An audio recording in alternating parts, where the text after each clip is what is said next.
Sunlight poured in through the floor-to-ceiling windows behind where he sat at one end of the oval conference table. Combined with the stark white walls marred only by evenly placed framed abstract art pieces, pale gray carpet, and the most uncomfortable but sleekly designed gray fabric chairs, the space felt airy and welcoming in a professional sort of way. This made it the best place to conduct interviews to Jared's manner of thinking. He hated nervous and tension-filled meetings and preferred when the candidates could come in, relax, and get right to the business of selling themselves to him. It made his decision process a lot easier, and if the last 6 years since he'd been sitting in on interviews with the department heads were any indication, had yielded several great employees. But in just a few seconds, the air had been sucked out of this normally soothing space until it filled with a cloud of heat he knew would only rival the high humidity outside. "Have a seat, Desi, and we'll get started," Mari said. Jared cleared his throat and dismissed the quizzical look he caught from Mari.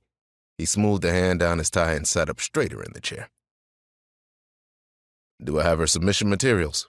he asked after a few seconds, because watching Desi from the door, where she'd been standing to take a seat somewhere at the table to his left, wasn't a good idea. He knew her walk, had watched the gentle sway of her plump ass, whether she'd been clothed or his favorite when she was naked, more times than he could count. "On your tablet," Mari said as she tapped her long peach-painted nails on the white-top table. "They were attachments to this morning's email." The email he'd meant to read through during the lunch he'd hurriedly consumed at his desk over an hour ago.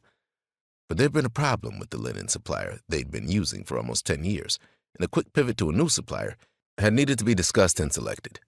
That call had cut his normal 90-minute lunch break down to 30 minutes, which left him just enough time to eat the Italian cold cut with everything minus the onions, because the last thing he needed was onion breath when he had an afternoon full of interviews, and answer a few text messages.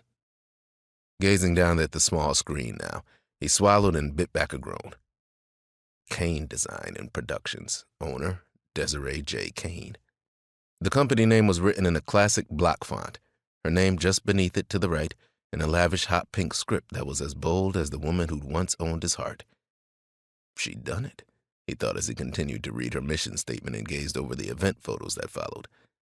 On their second date, she'd told him that she was thinking about leaving the big event planning company she worked for and starting her own company where she could focus on creating the ultimate atmosphere for any occasion. She was a creative, with a bold imagination and an impeccable style. That night he'd been mesmerized, not only by how beautiful she was, but also by how intelligent and competent she'd sounded. He'd known at that moment that he was in trouble. And now, when he lifted his gaze from that tablet to find her staring at him, he admitted to himself once again that he was doomed. He was never going to stop wanting her.